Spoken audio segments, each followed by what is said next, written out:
小子，是在交代后事吗？陈少，不可！够了没有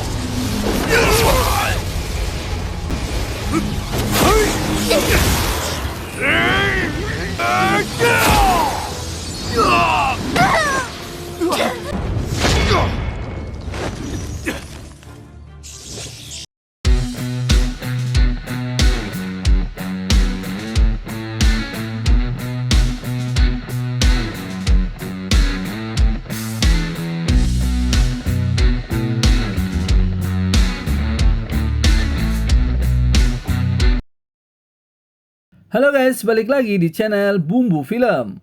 Dan untuk kali ini gua akan membahas film Donghua dari Master untuk part yang ke-12.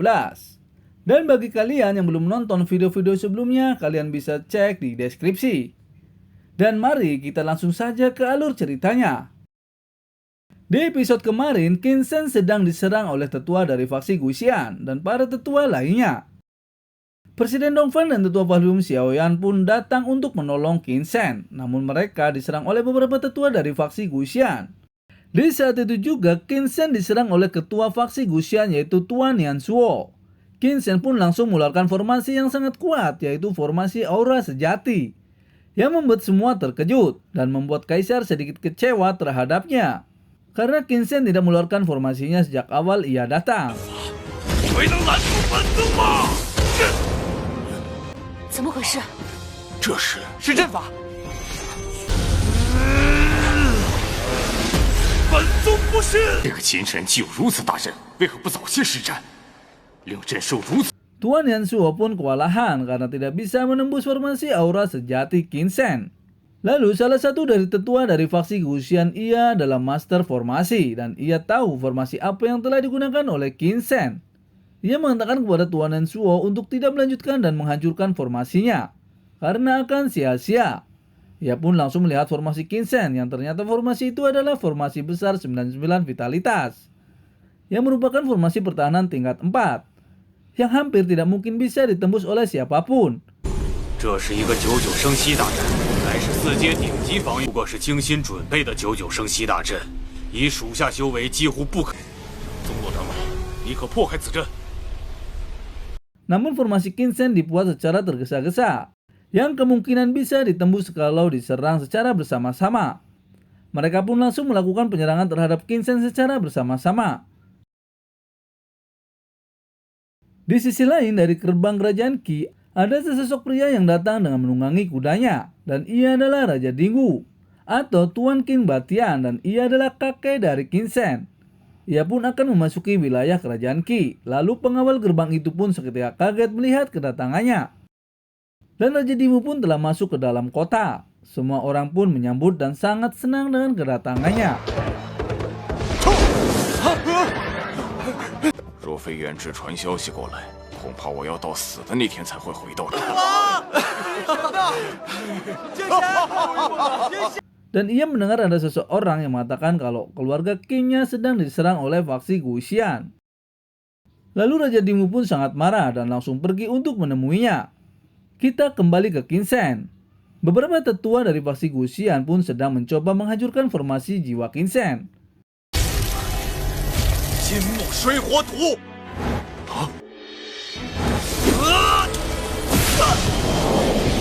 宗主，照这样下去，不出半炷香，此阵便能被攻破。 Dan tak selang berapa lama, Tuan Putri Zhao pangeran kedua dan keempat datang untuk menemui Qin Zhen. Lalu Putri Zhao memohon kepada ayahnya untuk membantu Qin Zhen dari serangan para faksi Guxian itu, karena Qin Zhen lah yang telah mempertaruhkan nyawanya demi keselamatan hidupnya.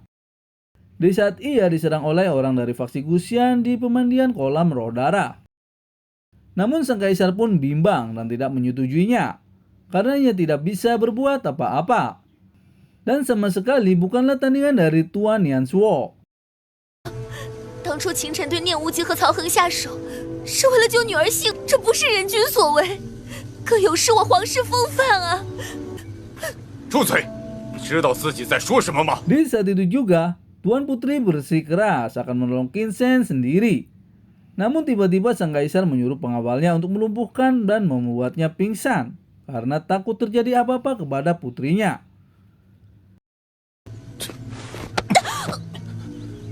将公主带回皇宫。 Lalu Raja Lingwu pun meminta untuk ikut membantu Qin Shen dari serangan faksi Guxian itu. Karena menurutnya Qin Shen lah satu-satunya orang paling jenius di kerajaan Qi-nya.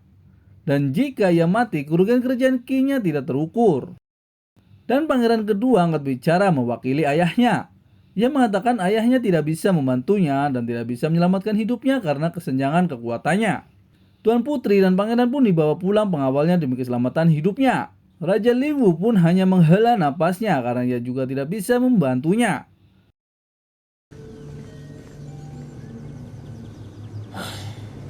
Tak selang berapa lama, para tetua dari faksi Guxian itu pun terus menekan formasi pertahanan Qin Shen.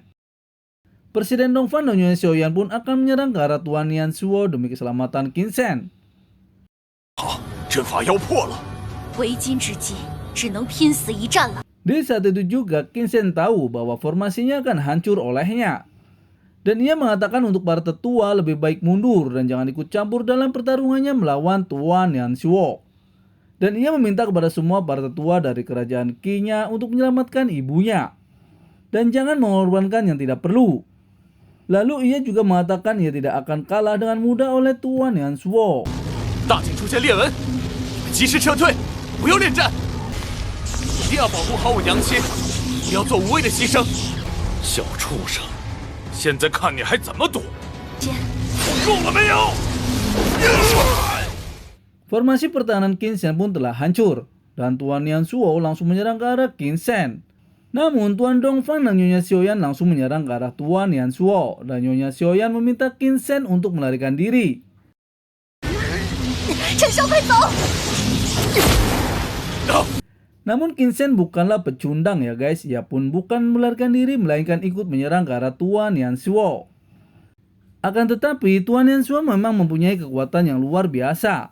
Mereka semua pun dipukul mundur olehnya yang membuat Nyonya Xiaoyan dan Tuan Dongfang terluka.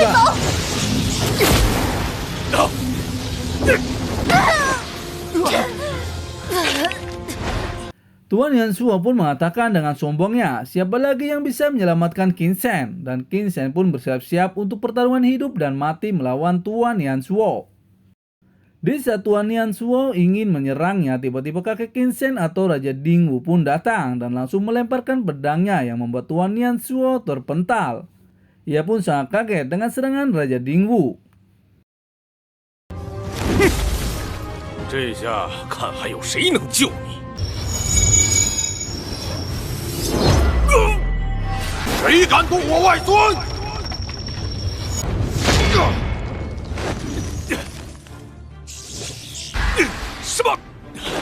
什么人？ Sang kaisar dan semua orang pun terkejut dibuatnya dengan kedatangan Tuan Qin Batian atau Raja Dingwu. 你是秦霸天老爷子？ Di saat bersamaan, Tuan Qin Marquis angkat bicara dengan kedatangan ayahnya yaitu Raja Dingwu. Dan ia mengatakan kenapa ayahnya kembali. Lalu Raja Dingwu menjawab kalau ia tidak datang mungkin rumah Qin Shen sudah hancur olehnya. 我若再不回来，恐怕这个家都要被你给毁了。 Dan bagaimana keseruannya kita lanjutkan di episode berikutnya ya. Terima kasih semua.